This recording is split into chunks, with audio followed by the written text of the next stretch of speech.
Hi friends, welcome back to HanksterHears. I'm your host Ashley and I have profound hearing loss and a cochlear implant. I'm also the mom to a beautiful little boy named Henry who has severe to profound hearing loss and he has bilateral cochlear implants.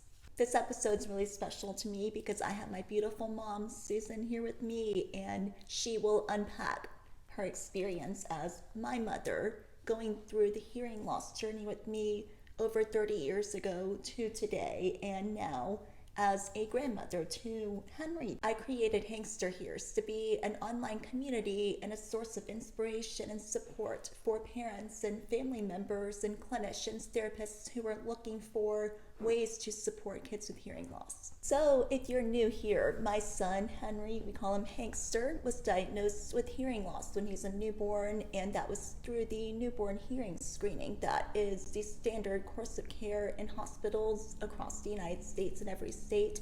When he was 2 months old, he received hearing aids, and 7 months later, when he was 9 months old, he received bilateral cochlear implants. And we're going to talk about our journey with Hankster today, and then we're also going to talk about our journey with me over 30 years ago when I was born with hearing loss myself, and we'll talk about when I was diagnosed and when cochlear implants became an option for me, and we'll unpack this as we go. Sounds good. The mom, rewinding 30 plus years ago, how did you find out or realize? Well, since you were my first baby and I was a new mother, didn't really know different things to look for, you were a very visual child looking back because you couldn't hear us. And we didn't know. We really didn't know. So one day you were at a neighbor's house and your back was to me, and I went and sat down and talked to my neighbor for 5 minutes, and you didn't turn around, and I just was like surprised. You turned around and were so excited to see me, and it was like, wow, you couldn't hear. I knew you couldn't hear me. It was a big deal. And so that was at 9 months. And so we went up, took you home, and started doing some tests like pots and pans behind you, bang, bang, bang, and very rudimentary. This was on a Friday, of course, Friday afternoon. Everything happens on a Friday on afternoon. a Friday afternoon. So Saturday morning, your dad and I took you to a hearing clinic, but it was manned by maybe a resident who tried his best, and he used a tuning fork and wow, that's old-fashioned. Well, it's 30 plus years ago. So he said, oh, she's probably fine. She probably has fluid and it's okay. So we went home. We knew it wasn't okay. So Monday, we arranged with the pediatrician for you to have a more thorough hearing test. And it still wasn't conclusive because you were so young. And an ABR was performed, which is where that is conclusive. It's a diagnostic test. Yeah. And it was clear that you had a severe profound hearing loss. And it was extremely upsetting to find out. So your dad and I worked through that, and I think the next day we took you to get hearing aids because it was like, damn, we need to move on. So you had hearing aids, and the hearing aids really didn't help you that much. The technology wasn't as good, and you had a big hearing loss. So you wore hearing aids, and the pediatrician also told us after the diagnosis was official that we needed to enroll you in a preschool for hearing impaired children, is what it was called back then. And it's called the Bright School, and it was in New Orleans, Louisiana. And we showed up that day, and the support for the family, for children, and everybody, all the children were under 3 that were there. It was some support for parents, especially that's parents huge. Who had no idea what to do. Oh, that's huge. Yeah. We had no idea. So, and we didn't have the internet, so we couldn't look anything up. It was all the information was books and brochures and articles, which is fine, but it wasn't quite like what you can do today. I know. And so you started at the Bright School a couple of mornings a week, and I was able to go to counseling there, which helped me. Mm-hmm. And so you were at Bright School for, gosh, at least a year, I think. And what's interesting is no one in our family up until me has history of hearing loss, and I think per the CDC, 90% of kids who are born with hearing loss have hearing parents with normal hearing. And for right. you all, you had no familiarity, No. family-wise or with close friends, of how to seek information on raising a child with hearing loss and how to cope with it. And I'd love to ask you, what did you need the most at that time? What meant the most to me would be parents who had children older than you who were a success story. And I hate to say there weren't that many that we met. So I clung to that idea because we wanted you to be successful. We wanted you to have a rich life, which you do. But we had no idea what was in the future. We had no idea. And so reading all kinds of books and articles, like I said before, was how we got information. And initially, when you started at the Bright School, you started in a more oral approach. Yep. Like meaning auditory verbal. Auditory approach, verbal, yeah. yes, exactly. And that was, at the time, it's still popular. It's still widely used. And so we had no idea, but we went along with that. And we did that for about 1 week because I started reading more. And one book in particular that I read, there was a little girl who had been born with a hearing loss, and her parents were doing the auditory verbal method, which is what they thought was right. And this was way before you. Mm-hmm. And she developed meningitis. So she's in the hospital. They can't tell her why she's in the hospital. They can't tell her they love her. They can't tell, she doesn't understand what they're saying.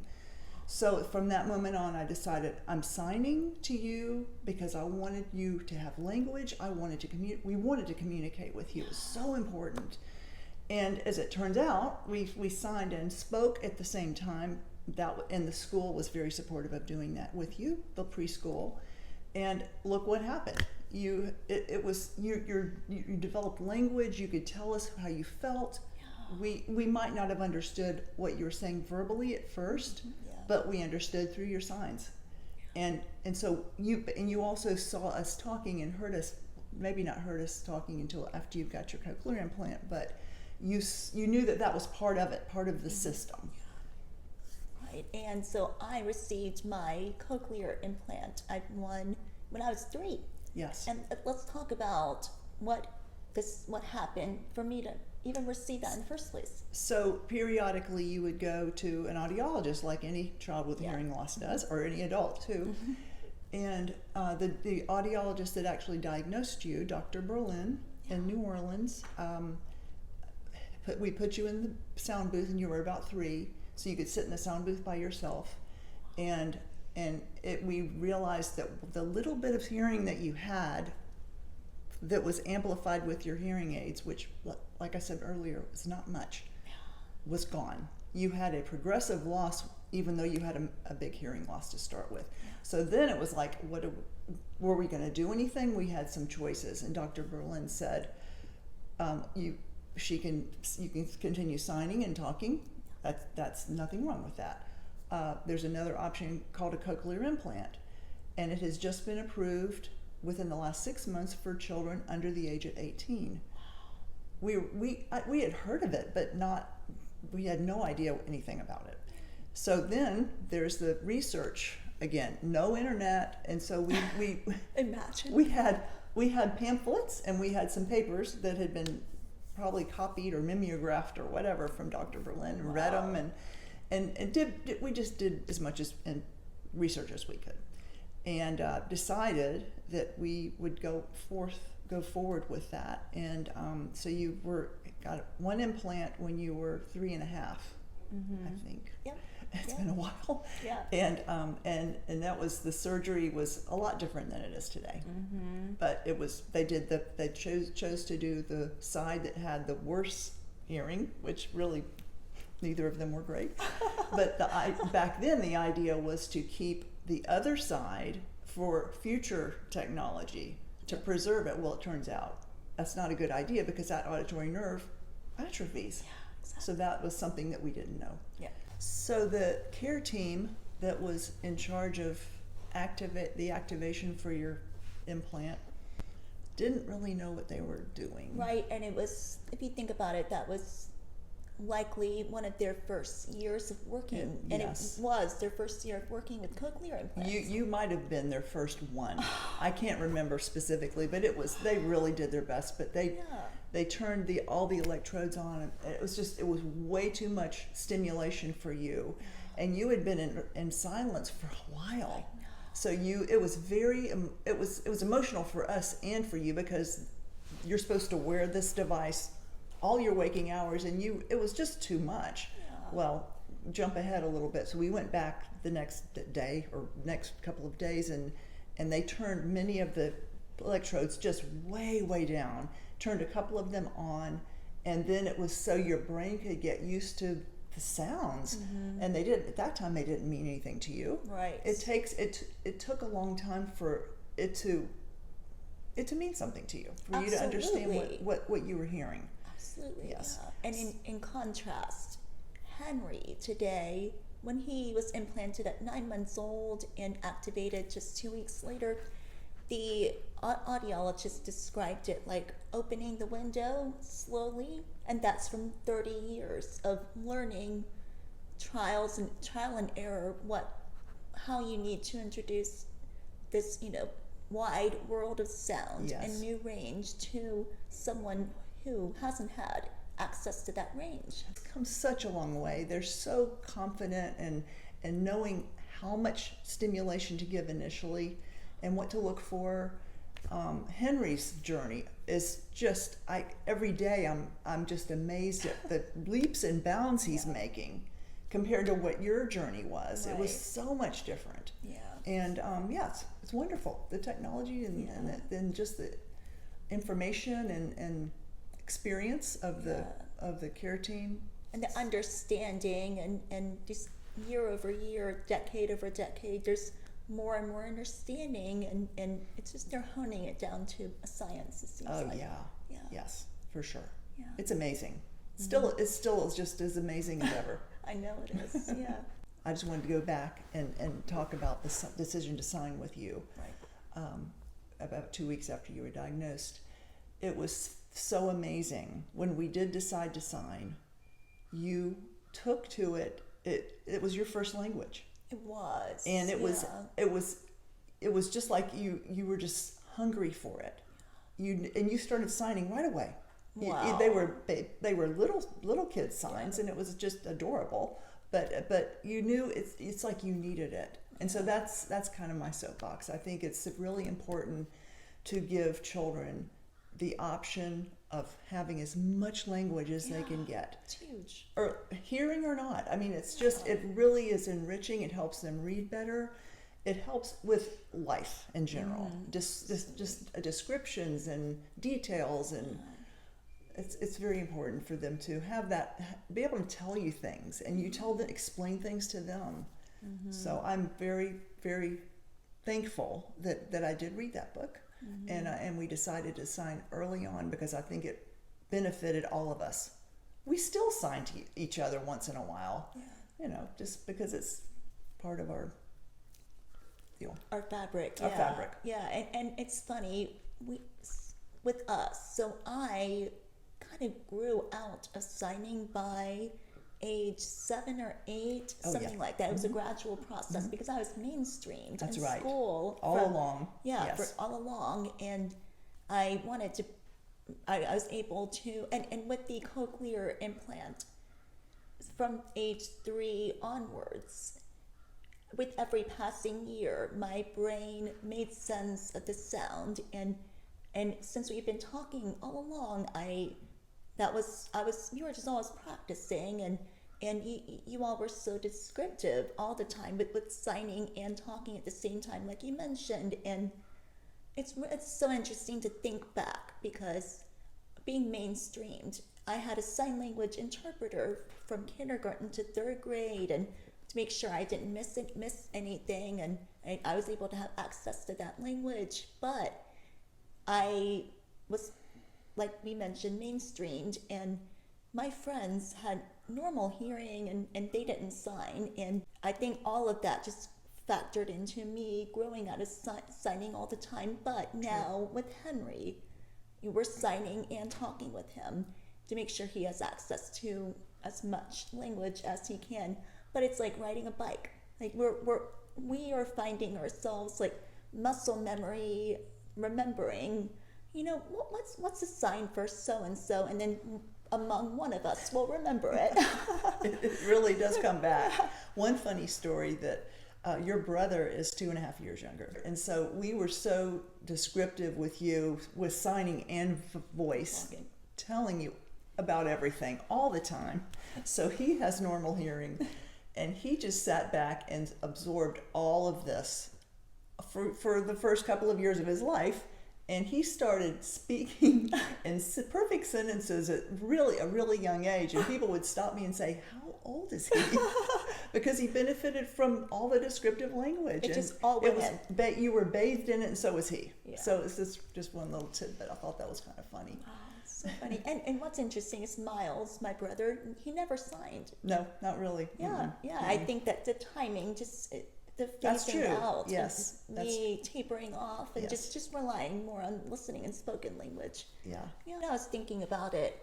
When you have a kid with any sort of challenge or difference, we become advocates overnight Definitely. as parents. And you also, or I also wanted you to be able to be your own advocate, and that takes a long time to learn. But if it's modeled, for example, if you needed to change something or wanted to change something in a food order, Oh yeah. we encouraged you to do it on your own. It wasn't always clear, but it was very important that you felt like you can. And in life, we all need to be our own advocates, but for children who have challenges, like you said, of any sort, it's very important for them to learn to stand up for themselves, because it's sometimes tough. Mm-hmm. It's sometimes hard. In fact, it's hard for everybody sometimes. But something else that you all did was get me comfortable talking on the phone, and just, opening that possibility and option for me to order something on the phone, answer the phone, and try to figure out who the call was for, and that communication and phone etiquette, and just all of these things that could be barriers. That was something that I really appreciate you all teaching me how to be self-reliant and adaptable, and know that I can do something myself, or could do something for myself from a young age. And now I'm able to advocate for myself. And now that I have a child with hearing loss, I am realizing how critical it is for us as parents to set that example. yes, As advocates for your child. And what my goal with Henry is for him to not only know that I am his biggest advocate, but also for him to see me advocating for myself, and keep continuing to set that example. And yeah, it's so important. it is. Yeah. Our family, my husband and I, wanted to live overseas before we even met each other. So when we met each other, it was like that was hopefully going to be part of our life. And we were offered a couple of opportunities to move to Europe when Ashley was in first and second grade. We knew that you were going to not have services. It's like, even though people would be speaking English, it'd be different accents, and we possibly could be gone for 3 to 4 years, which that was a typical expat assignment back then. So we asked, the first time you were in your first grade, and you had the sign language interpreter with you in the class, and speech therapy all available, which was wonderful. Yeah. And we asked you what you thought, and told you it could be a number of years but a number of years you might be without services, and you weren't ready. You just you thought about it, and you said that you didn't think you were ready. And this happened 2 times. First, when you were in first grade, and when you were in second. So we wanted you to be part of that decision because it was going to affect you the most. It's and true. Yeah. so then then you started feeling more comfortable with using your hearing, and that was when you were in third grade. Yeah. So I'll turn the story over to you on that. Yeah, it's exactly. Yeah, third grade, as we mentioned earlier, I was fully mainstreamed with a sign language interpreter in school, and just over time with my friends, I was only using listening and spoken language, and it happened naturally and gradually, but I tapered off from feeling like I needed the sign language interpreter. I felt like I was catching enough in school, and I felt like I could stand on my own 2 feet as far as relying just on listening spoken language. But what that meant, or what that implicated, was that I could possibly move from the regional school that offered sign language interpreter services and speech language pathology services to the neighborhood school, and I could be with my neighborhood buddies. I could be with the Girl Scout troop that I was a part of in our neighborhood, and and ride the bus with everyone, all the normal stuff, all exactly. the normal stuff. Oh yeah, all of that, and that became the goal. And it was such a good exercise in self-advocacy for me and advocacy for you all, because we had to go through